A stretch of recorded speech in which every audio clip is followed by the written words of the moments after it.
Well, it's just gone 2 p.m, so I will begin our TAFE talks today. So welcome everybody to today's TAFE talks. I'm Teresa Schmidt, the Director of Policy Governance and Projects at TAFE Directors Australia. Today's topic is Insights from TAFE SA on revolutionising apprenticeship management.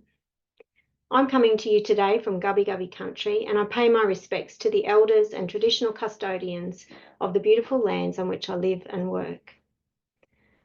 I'd like to acknowledge the traditional custodians of all the lands from which we are meeting today across Australia, and pay my respects to elders past, present and emerging, and to all First Nations people joining us in the discussion today. If you would like to introduce yourself and acknowledge the traditional custodians of the lands that you are on, please feel free to do so in the chat. So I'll say Wanya Nullam, welcome to you all. Let's begin today's session, which will explore how TAFE SA has transformed its apprenticeship programs through the adoption of a digital training plan and attendance management system. Today we'll discuss the challenges that TAFE SA sought to address, the outcomes they achieved, and the broader implications for managing apprentices in the field using technology. Our conversation will also discuss more broadly the ways in which technology, especially AI, can enhance workplace-based apprenticeship management, focusing on communication, monitoring and engagement. As an outcome of today's session, we hope that you will take away some actionable strategies and forward-looking insights to modernise your own apprenticeship management.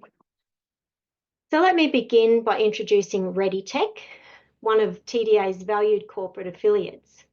And joining us from ReadyTech is Chris Smith, who is the Head of Strategy and Innovation. Chris is an expert in corporate strategy and innovation with a focus on shaping the future of work and skills development. He's a recognised voice on topics such as digital transformation, emerging technologies and workforce development. In addition to his work at ReadyTech, Chris serves in a number of advisory roles, including on the Future Skills Organisation's Innovation Task Force and the New South Wales Digital Skills Compact. Welcome, Chris. Also joining us today is Dr. Norman Baker, the Executive Director of TAFE SA.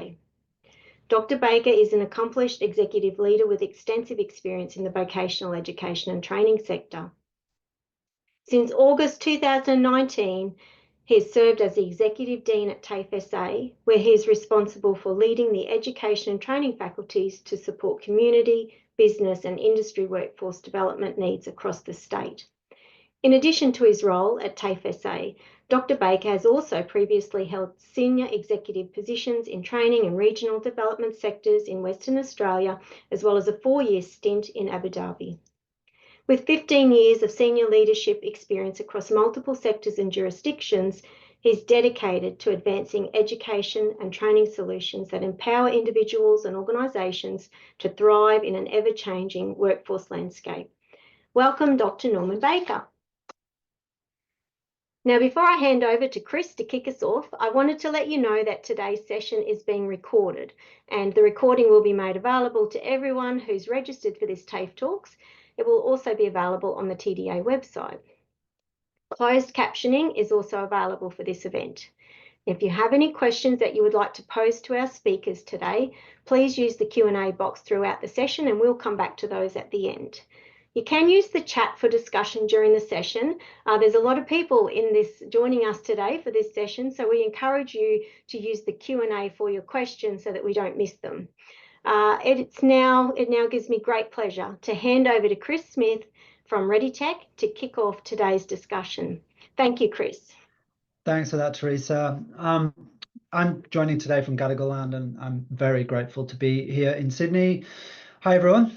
Thanks for joining us for what promises to be hopefully an engaging conversation about transformation in TAFE and specifically how technology can modernise apprenticeship management. It's timely with the release of the report. And I think, let's be real, transformation in TAFE isn't easy. I think that there's always like a long list of reasons not to innovate. There are competing priorities, resource challenges, challenging stakeholders to navigate. And I think in that, if we really want to deliver a first-class or even world-class apprenticeship experience for students and employers and staff, I think we have to take on these challenges. It's not just about keeping up with the times, it's about setting the bar for what's actually possible in vocational education. And today we have the privilege to dive into some of that with TAFE SA's story, where they've done just that. They've tackled the complexities of modern apprenticeship management head on with the adoption of like the digital training plan and the attendance management side of things. And I think sort of what's exciting about their journey is it's not just about technology, it's about sort of rethinking the way that we look at supporting apprentices and their employers to create those better outcomes. I think that's a really worthy thing to sort of review. So over the next 30 to 40 minutes, we're going to look at how a TAFE can decide to take on a transformation project like this, how they kind of prioritize that. I think that's a really important component because there's lots of sort of other initiatives that might take precedence, and then how you might design and pilot and measure success. So there's a lot to get through. I've actually coached Norm to be really direct. He has some slides that he'll share, which we'll also distribute at the end. So there's sort of a lot of value here to unpack. And then I think towards the end, we'll also talk a little bit more about the broader potential for technology and especially AI to sort of look at making a step change in apprenticeship management. So it's a bit smarter, more connected, and hopefully more effective. I'm really looking forward to chatting to Dr. Norm Baker. Norm, do you mind if I lose the doctor and the baker for the duration of this call? Is that okay? Please do.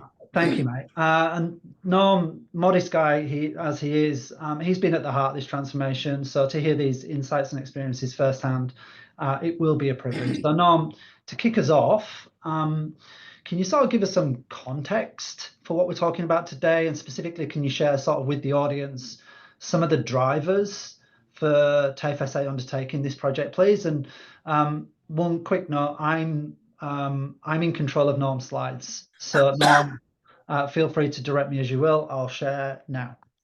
Thanks, Chris. And thanks to TDA for the opportunity to present today. Look, good afternoon, colleagues, to all of you around our country. I'm proud to be joining you today from Ghana country in sunny Adelaide. I'm really looking forward to our discussion as well. So a little bit of context. In 2017 and 2018, TAFE SA had what has become known as the ASWA incident. That resulted in 2019, late 2019, a new board, new chief executive and executive team being appointed. And from 2020, development and rolling out of our 3-year transformational plan. That plan had 7 programs of work, of which the largest by far was program 1, which I was the executive sponsor for, which was around our teaching and learning and our approach to teaching and learning. And one of the initiatives in there, of course, was the Transforming the Trades projects that we're here to talk about next. So thanks, Chris. On to the next slide. So I wanted to start off by saying what was the current state back then about our trades model for delivery. And I say back then, but remember, this is a pilot.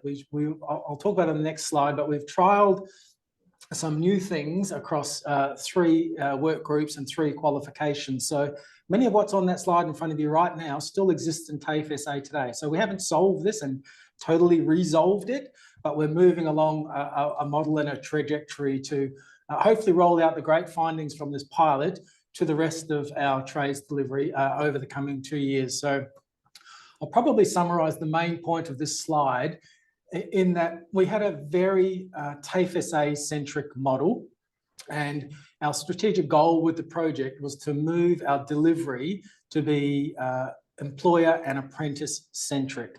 So you'll be familiar with the lockstep call-ups of apprentices. That's all we offered. So employers and apprentices were locked into coming at a time that suited us, fitted into our academic calendar, and really had no flexibility. In addition, the course material and the teaching and learning materials in the assessments were predominantly paper-based, and the students would get them either at the beginning of the semester or indeed the beginning of each class. So the time for them to undertake any learning was only within the brief period they were with us. So we wanted to take an approach where we became a much more employer apprentice-centric deliverer of trades, as well as improve some of the back office processes for TAFE SA. Thanks, Chris. Yeah, thanks, Noel. Look, I think it's a really clear, honest kind of picture of the challenges that TAFE SA, I think, was facing. And I don't think it's a small thing to rethink a delivery model that's been kind of so central to apprenticeships for so long, how they've worked for so long. And it sounds like there was that sort of real need to shift almost towards something more student and employer centered and more efficient and more future focused. I don't think that's exclusive to TAFE SA. I think that's something that's experienced by lots of TAFEs and lots of private providers too. It's not just a TAFE thing. And I think this idea of the Transforming the Trades project and tackling the challenge and how you sort of went about that, I think it takes sort of careful planning, prioritization. And I know that a large part of this project was to implement our Ready Skills product, and I really don't want this to become an infomercial for us. So let's agree we'll just use technology generically to describe this. So like, I'd kind of love to understand how you managed internally the process to land on this project, how it got approved to go ahead, and how you kind of manage that against some of the other priorities that you might have had competing with this for investment and attention. So yeah, if you kind of want to describe that, that would be awesome. Yeah, thanks, Chris. Look, our new board several years ago, in conjunction with the new government at the day, were very keen on ensuring TAFE was at the centre of the prosperity of South Australia. So just noting, we've got some transformational projects that are kicking off in the state as we speak. We've got the AUKUS and submarine and the frigate build, got a new women's and children's hospital, in fact, the largest in the state's history, investment in road infrastructure, the north-south corridor. We've got a huge focus on social housing and a range of other sort of operational projects. But the key similarity between all of those projects is that 80% of all of the jobs required to build those things are actually vet jobs.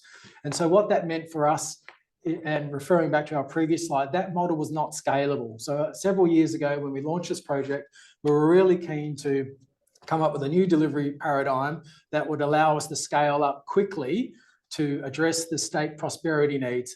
And overall, we've gone from about 6,000 apprentices 3 years ago to about 9,400 projected for today. And that's put tremendous stress on the organisation. So it was incumbent upon us to look at how we might change our trades delivery. So you can see here, and a little bit more on the next slide, we kind of broke that down into two phases. There was the pedagogical change, and I'm going to talk a little bit more about the model on a later slide, but we piloted it in just 3 areas.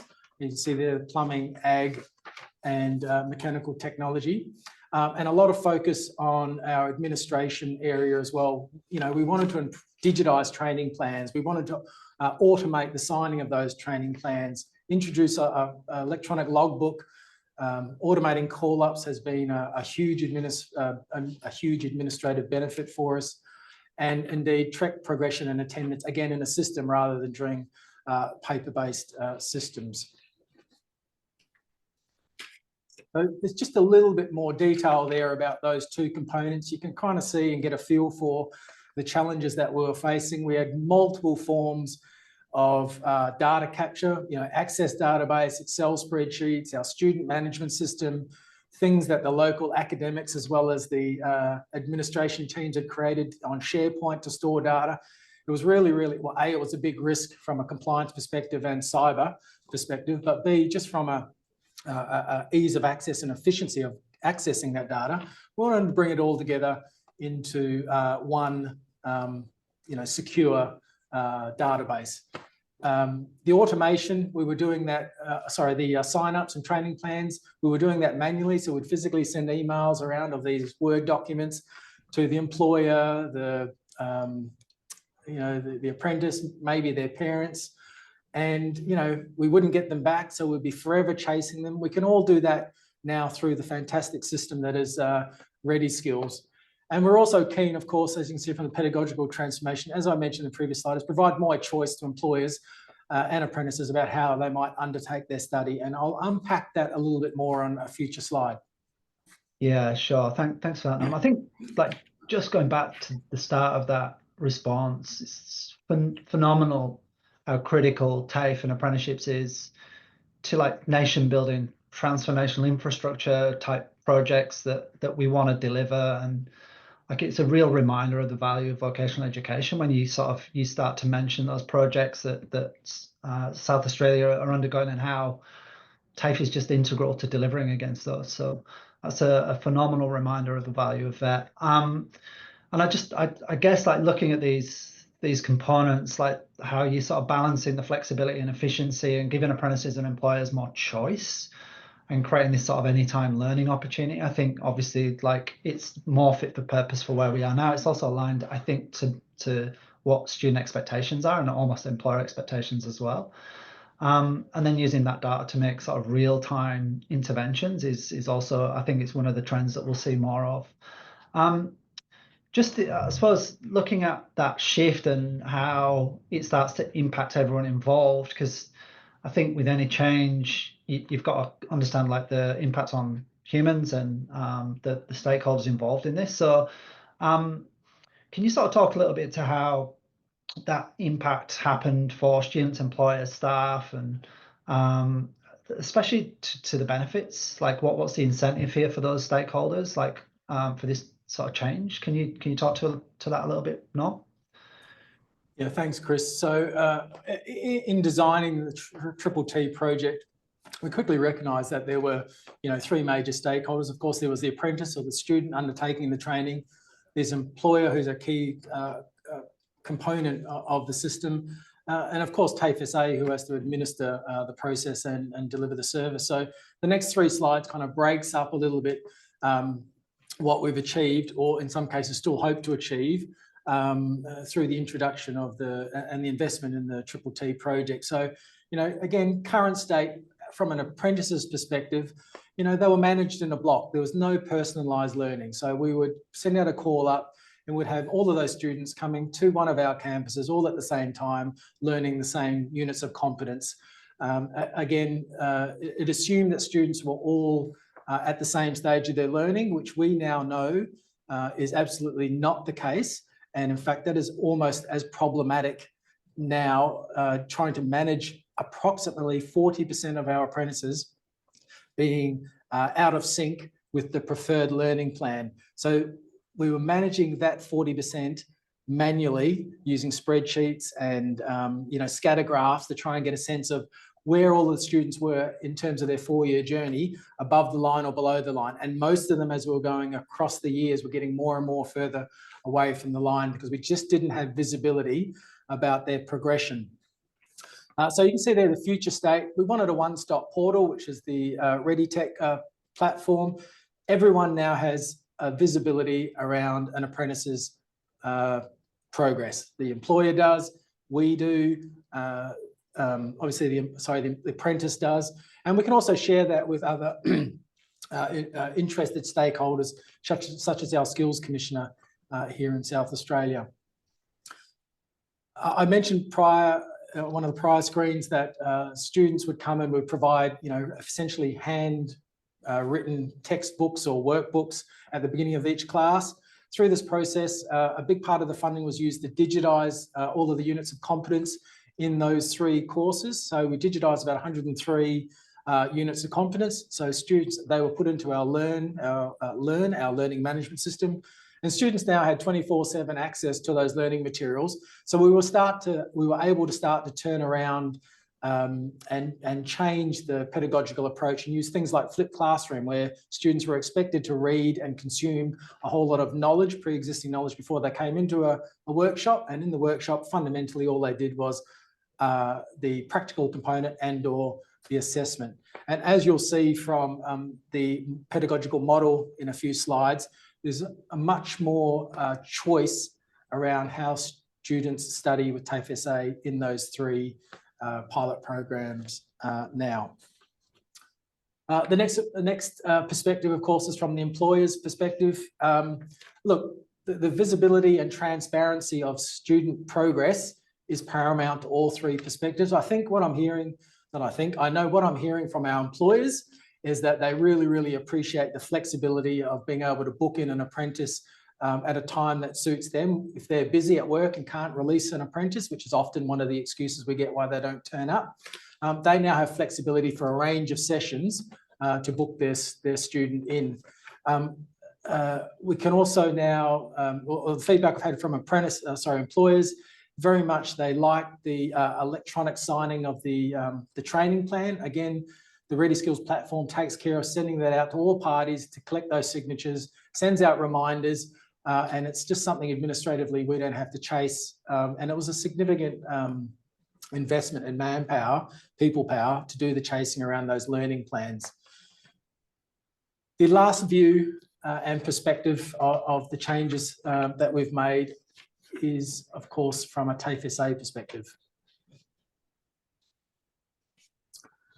So what we were experiencing with that early model is that we had probably around 20% of our lecturers really heavily focused on managing individual students who are not on their learning paths, so pathways, or the generic learning pathways. We had senior lecturers and principal lecturers spending a lot of time through Excel spreadsheets and other documents trying to keep up to date with where individual students were that had pulled out because their employer said they couldn't come, so they're too busy.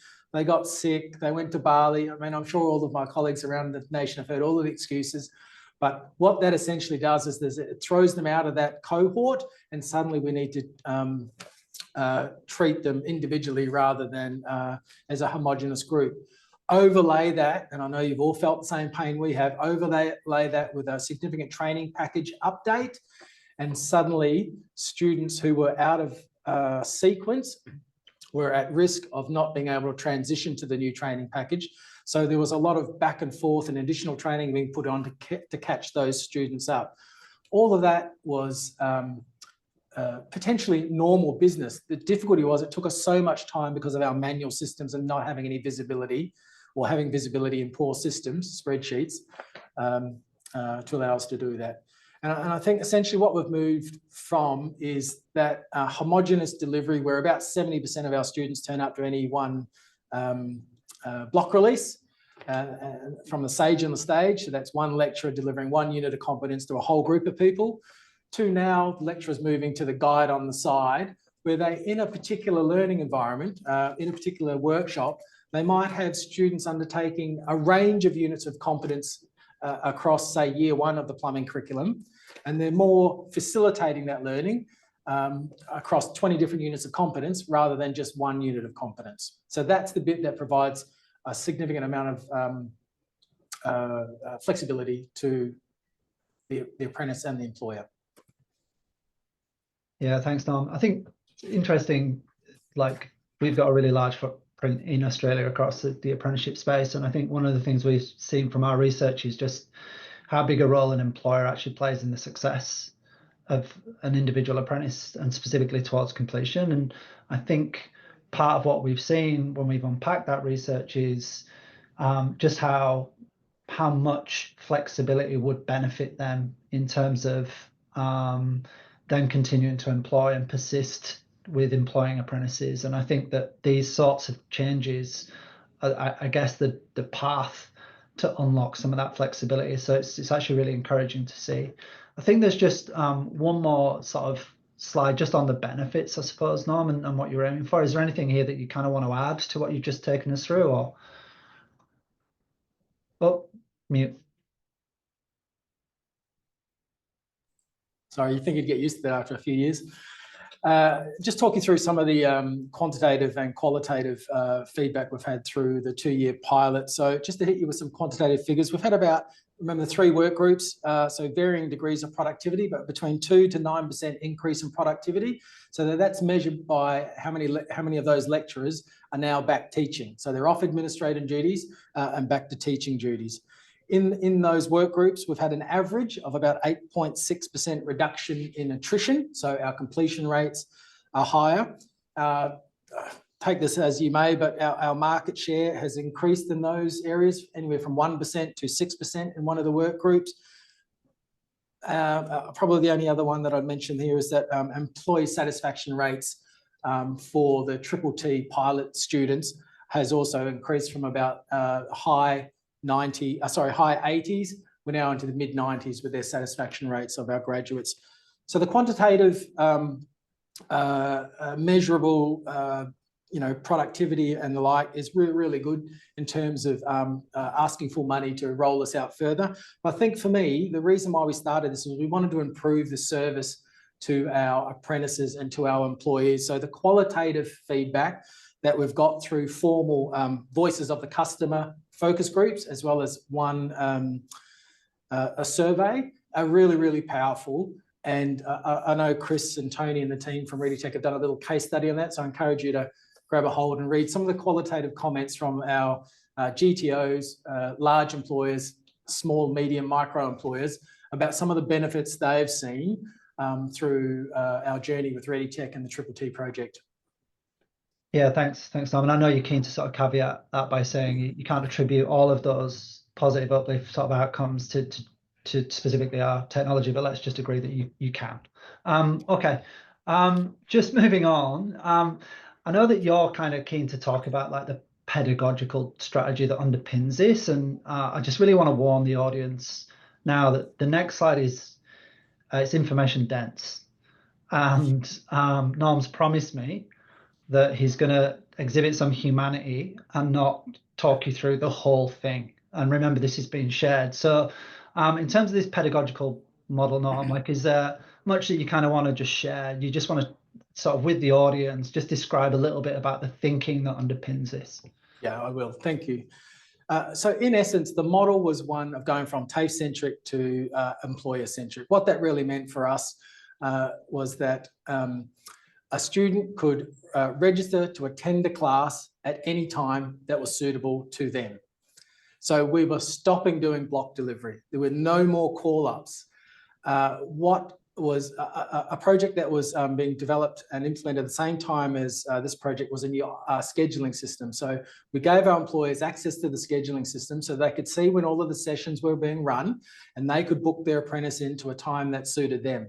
Our commitment was that we would man a particular workshop however many times a week and occasionally at nights, and that our lecturers would be in those rooms to support those apprentices as they came and worked through the new digital learning material that was developed so that it could be used in a self-paced learning model. So I come back to those earlier comments that the big change for the lecturers, and this was a challenge, and I'll talk about it a little bit more in the next slide, but a big change was that they went from being that sage on the stage, delivering the same unit to all 12 or 14 apprentices, to now being a facilitator, guide on the side, where in any one particular workshop over the period of the session, they might have 20 different students, all from year one, but doing 20 different units of competence, and they were there facilitating, assisting, guiding, and counselling the students.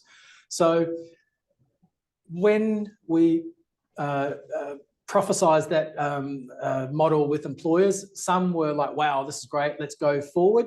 Others, and I remember one conversation with a really successful engineering firm, standing in his workshop, and he's sort of looking at me with his hands in his ear, looking around going, well, Norm, I did a 4-year apprenticeship. Well, why do we need to change it? You know, I've been successful. So what that told us is that we needed multiple options for employers. And I'm not going to go through all those details on the screen, but essentially the lockstep block model is that classroom delivery up the top right-hand corner of the screen.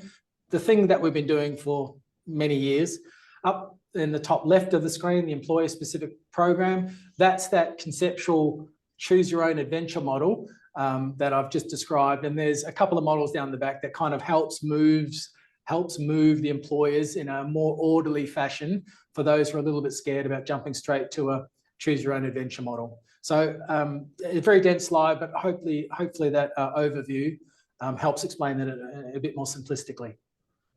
Yeah, I think you did a pretty good job there, Norm. Congratulations. Look, I think as inspiring as sort of these outcomes and benefits that you talk about, I think we all know that achieving this kind of transformation doesn't come without its challenges. And I'm actually pretty sure the audience this is the bit they love. So these big projects that are complex and there's hurdles to sort of overcome, a critical part of this conversation is really just about like what challenges you kind of experienced. How did you kind of think about working through those? How did you kind of bring staff, students, employers on the journey? So yeah, let's unpack some of those challenges. I think really interesting to hear your perspective on some of these. Look, I'll probably put the easier one up front. Any project has, its normal project risks around people, turnover, your subject matter availability and budget. But the reason I've thought I'd leave it there is that, remember, we're doing it in the context of it's COVID. So we started this in 2020. So lockdowns, so actually being able to recruit people was exceptionally difficult.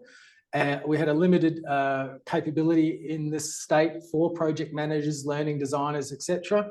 They were hot in demand by many employers, and frankly, we're getting money throwing that left, right, and centre. So this project, for example, saw 3 different project managers across the space of 2 years. And in terms of developing those 103 units of competence, we were way behind until we managed to allocate some internal resources and managed to get that bit done. But I don't want to overemphasize how difficult it was during COVID to actually land a project more or less on time. As I kind of mentioned, lecturers are slowly moving towards and getting used to this facilitated model. I think with more professional development, better online materials and more confidence over time, I think the lecturers will come on board. I'm not too concerned about that, but the employer reluctance is still strong. Don't get me wrong, we've got some champions out there who absolutely love it, but this is a system where all of us around the country have essentially done a 4-year apprenticeship. The EBA and apprentice paying conditions are tied to it. So the incentive for employers to move to a truly competency-based system and maybe knocking out an apprenticeship in 2 years is still a challenge for us. So I'll leave you with those thoughts. Probably one of the biggest things we need to do as we move through to stage 2 is go back to our administration teams who administer the trades process, not the teaching teams, but the admin teams, because we're still dealing with multiple processes for the same function and the same task. And if I had my time again, I think I'd want to put a lot more effort from the change management resources that we had, not so much into the pedagogical transformation, but into the administrative transformation, because we need to get our processes consolidated and fit for purpose before trying to then integrate that data and those data flows with the new system. So again, ReadyTech have done ReadySkills done a great job for us working out the data integrity and the systems integration issues. But we still need to do a lot of tidy up around administrative processes to make that as smooth and efficient, apply lean principles, Six Sigma and the like, to make that as smooth and automated as possible. And probably my final point, again, we've got COVID, we've got the 2017-18 ASQA incident. There was a bit of a scar in the organisation. We launched this huge 3-year transformation plan. And what we worked out about 1.5 years in was that the same groups of people were being impacted by about these 80 change initiatives that were going on in amongst the 7 programs of work across our organisation. So that put tremendous pressure on a number of individuals and work groups to deliver on these projects. So we did start to see some turnover of staff, some projects that were missing their deadlines, and a range of other unforeseen, but in retrospect, probably should have seen issues coming out of that change fatigue. And of course, whilst we had project managers for individual projects, what we could have done better is have someone looking at the dependencies and interdependencies amongst those projects of programs of work. So not just within the silo of the program, but across programs. So that's probably another strong recommendation I'd have for any organisation that's going through significant change. Thanks, Norm. I might just stop sharing there. I think that was the final slide. I think thanks for your honesty and candour there, Norm. I think sharing that stuff isn't sort of always easy, and I think the audience benefits from hearing some of those challenges and the way that you thought about sort of working through them. And just mindful of time, I can see Teresa giving me the dead eye. So look, we sort of let's set aside the Triple T project just for a second and just cast our eyes beyond the immediate project that you've sort of looked at, and a little bit into the future. And I think for me, like, I'm really lucky in my day job. I get to spend a lot of time thinking about like skills in the future. I work with the Future Skills organization. And one thing that often comes up is how can we sort of prepare our people for the jobs of tomorrow and design systems that make these lifelong learning and career progression sort of concepts a bit more seamless. And I think just in the skills mix, apprenticeships is just so incredibly important, and getting it right and improving the quality of not just the experience but the outcomes for everyone is also really important. And I just want to touch on like some of the things that technology might deliver into the future, like with one eye on the sort of distant horizon. So just a couple of things that we see our side, and then maybe I'll throw it over to you, Noam. Like, you've talked about that flexible, like, class of one model, this idea that in theory you've got that guide on the side thing where you can actually optimize a single teaching resource to deliver the training almost individually for multiple apprentices at the same time in the same room, which is a really interesting concept. And I think just putting that in context to that apprentice or those apprentices taking that back to their work sites and actually the needs of the employer at that point in time is a really interesting concept. So lockstep, an apprentice on a work site might need a set of skills aren't actually being taught until next term, next semester, next year, and the employer needs that sooner. So that ability to kind of be a bit more responsive to what the employer needs is actually a really interesting concept, but it's also really hard to orchestrate. And I think that's one of the things that we're kind of looking at in terms of like using almost like a concierge that looks at where that employer request or demand might be around the skills that they need in the immediate term versus whether that's appropriate according to the training plan, whether the prerequisites are filled, all those things, and then being able to direct that apprentice into the right learning context as they arrive on campus. Like, that is something I think a machine and AI can do really well, can handle lots and lots of variables in a way that a human can't, and they can do that really fast. So that idea that you want to deliver that type of learning on campus could really well be supported by something like that, where we can program that to kind of direct traffic around those variables in real time. I think that's one of the interesting things and a real sort of powerful enabler of what you're sort of asking or what you're sort of looking for.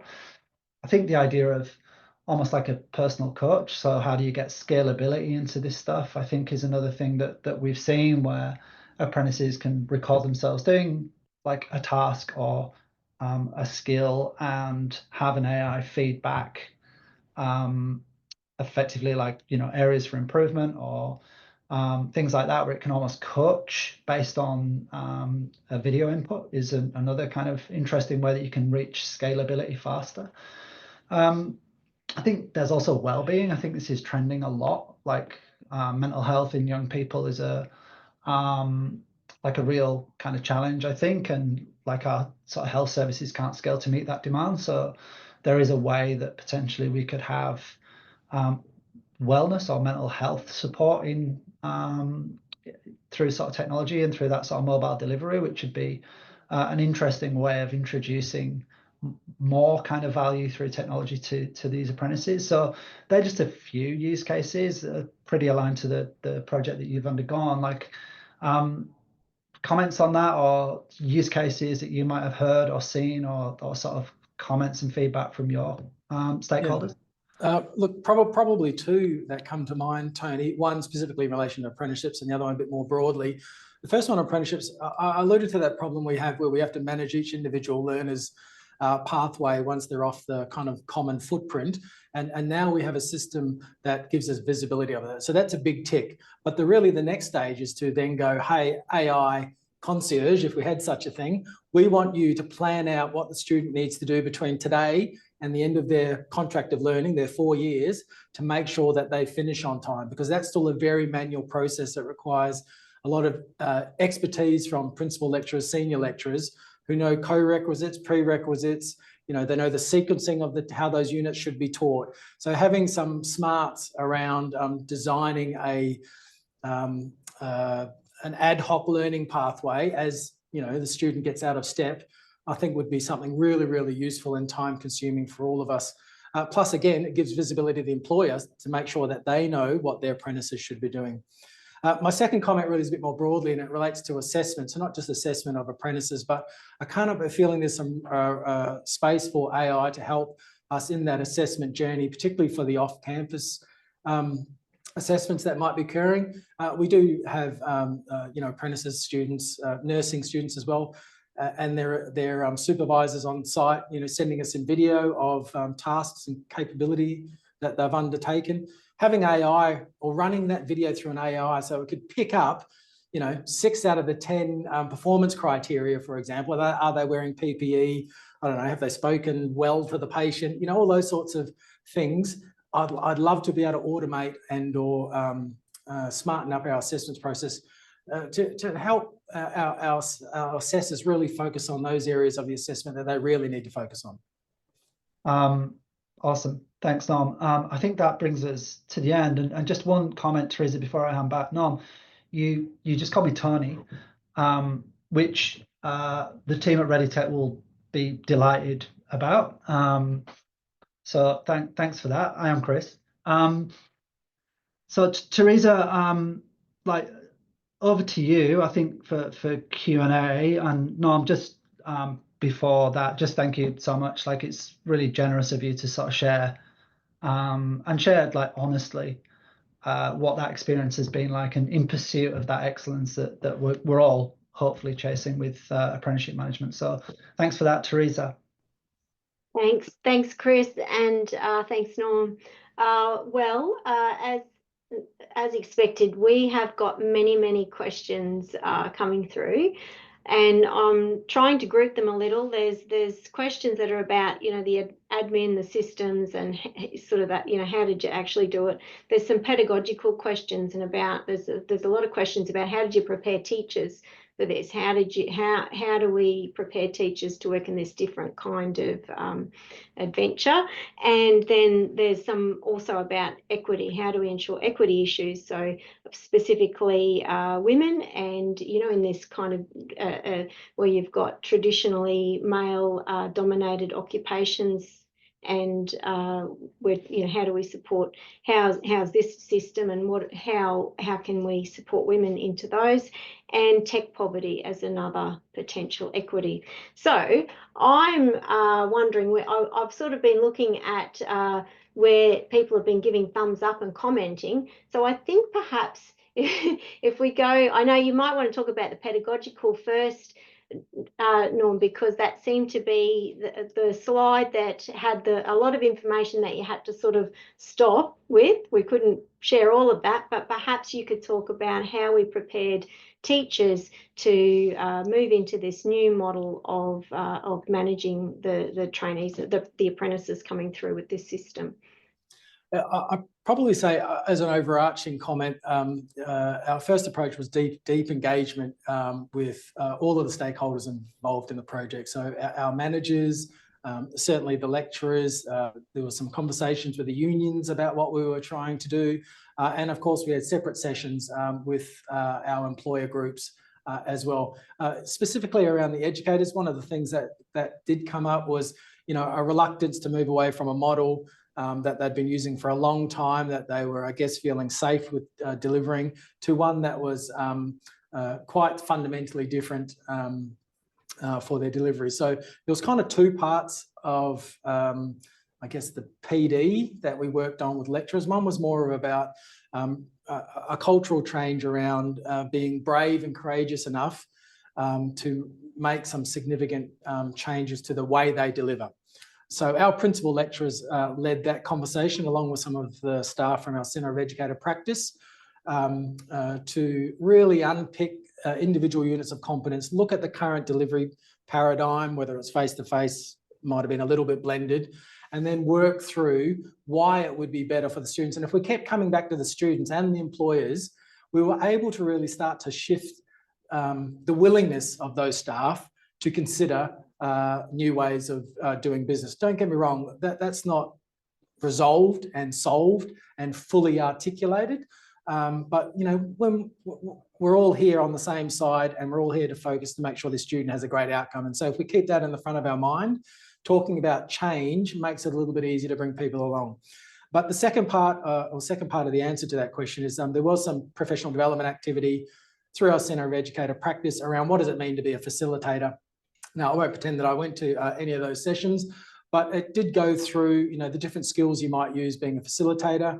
There were some additional sessions around upskilling in our learning management system, Learn, how to use online tests, create online tests, and some of the collaboration tools. So it was a kind of a two-pronged approach with the lecturers around, sort of a cultural change to be ready for doing something different, and then specific professional development around, team and individual skills. Thanks, Norm. Also, there's so that's a really good overview of how I can understand how you got those teachers ready for this big change. There's also some questions which are relevant about, obviously, particularly I would say in this system, I can imagine that the teacher can't do everything. And so there's some questions in there about how you managed students who required additional kinds of learning support. How did you identify those? What were the things that were in place to support that? Yeah, great question, and probably a twofold answer. What I didn't say during the presentation is that we were able to put on 3 ALOs, apprentice liaison officers, and the ALOs essentially had 2 roles. One was to be the bridge between, TAFE and the employer, and they were doing a lot of the change management activity with the employer around what this new delivery model might look like. But the second part of the ALO was really to be a coach, mentor, someone that's trusted, that worked closely with the apprentice to help them through, any issues, topics, whether personal, study related. And don't forget, we do have our own, student services team that also has all of the standard, student service functions. But I think it was the ALOs and providing almost one-on-one service to those apprentices that's probably helped with our, reduction in the attrition figures that I talked about earlier. Thank you. And what happens then if the student doesn't do the pre-work? Is that something that these officers might also be able to influence? Well, yeah, good question. I mean, look, you can drag the horse to the water, but ultimately the horse has got to drink the water. So I don't think it really matters which delivery mechanism you use. Ultimately, if there's homework to be done, the student needs to find some time to do that homework. Probably comes down to good classroom management, my perspective. And as we mature and we're looking at some investment in some computerized data analytics, that might help us identify trends really, really early in the student's learning journey. Simple things if they're not attending regularly or if they're not getting assessments done on time and whatever other triggers, which will either send out automatic, hey, how you going emails to those apprentices, employers, or indeed to our lecturers, or indeed to our ALOs or our counselling staff and student administration, kind of to follow up. So we just need to get a little bit smarter around those wraparound services.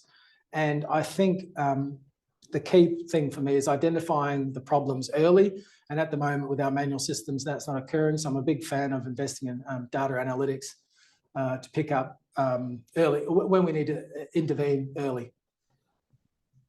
Thanks, Norm.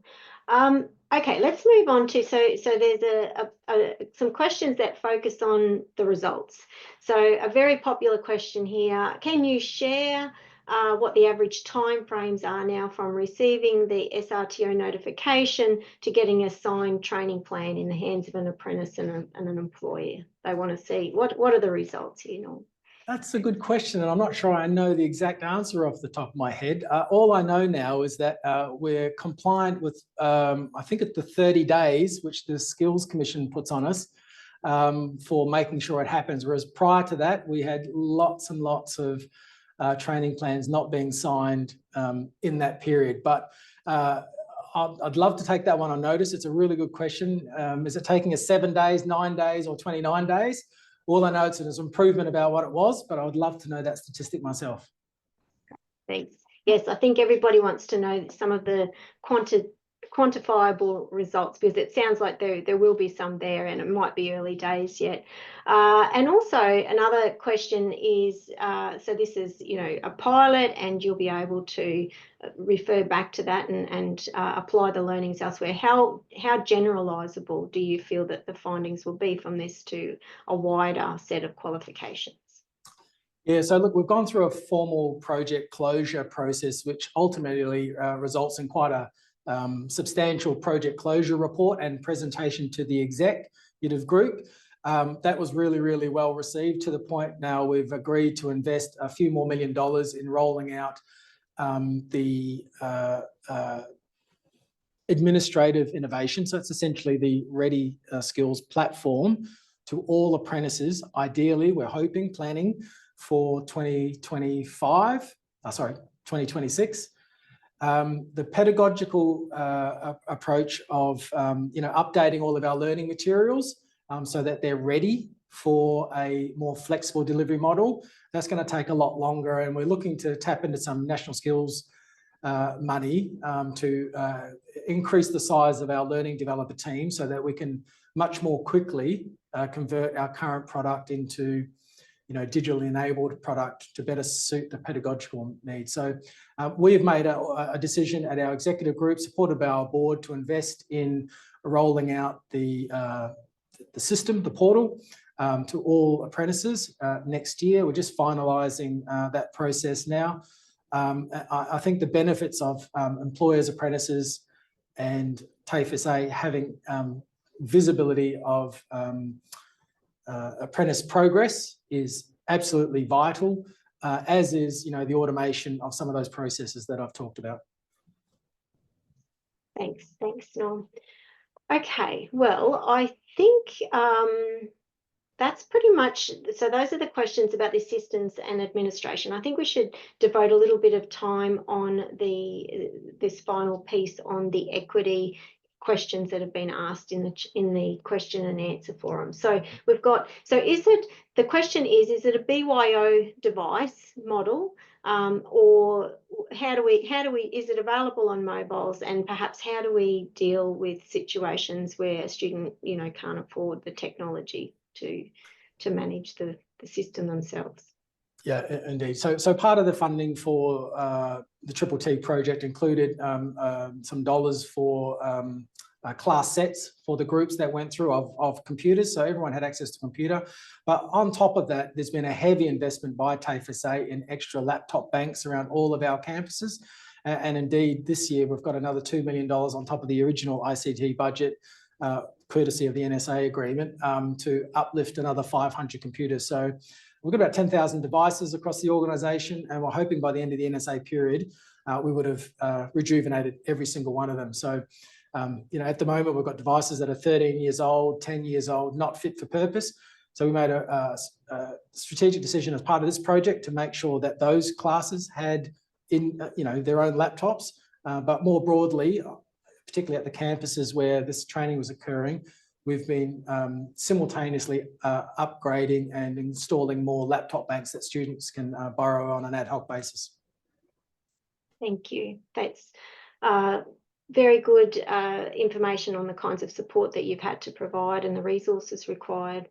Now, this is definitely not last but not least. I left this question to the end because we've got an event coming up which was relevant to this. So Elaine's asked about any equity initiative or strategies that have built in to focus on gender equality. So thinking about these, male-dominated professions and how we might increase the potential for these careers for women. Yeah, I'd probably answer by saying we're attempting to address the inequity issues across our trades through fee-free TAFE. That's kind of the mechanism where we're incentivising, women in non-traditional trades and our other priority cohorts into a trades career. It wasn't particularly or necessarily a key focus for the transforming the trades. We were really transforming our pedagogical model and our administrative systems. I think as we move through stage 2, which is to roll out the portal to everyone, you know, I could see possibly in a stage 3, we might then have a conversation and think about how can we now use the, you know, the online learning materials that we're developing, as well as this portal, to better support some of those priority cohorts. But for now, it's not a specific focus for the pilot. Thanks, Norm. Now, I think we should let you out of the hot seat. We've really, there's so much interest in this, and it's not surprising, given that we've had just recently the release of the department's strategic review of the Australian apprenticeship incentive system. So I suspect that's why we've had such a huge audience today. So apologies if we haven't gotten to all of your questions. I think we've summarised most of them quite well. And I'd like to really say a big thank you to Chris Smith from ReadyTech and to Norm from TAFE SA. So thank you, Dr. Norman Baker, for a really insightful and timely discussion today. And thank you to the audience for your participation. I hope you found this session interesting, and I hope that you've come away with some strategies to implement into your organisation. Stay tuned for our next big event, which will be coming up for International Women's Day. It will be on the 5th of March, and it will be entitled Accelerate Action, which is the 2025 theme. And this will be an engaging discussion with 4 trailblazing women who will share their insights into the progress we've made towards gender parity, how far we still have to go, and how we can accelerate action to get there. So I hope that many of you will join me for that. And thank you again from TAFE Directors Australia, and to Chris and Dr. Norman Baker. Thank you. Thanks, everyone. Thank you. Bye.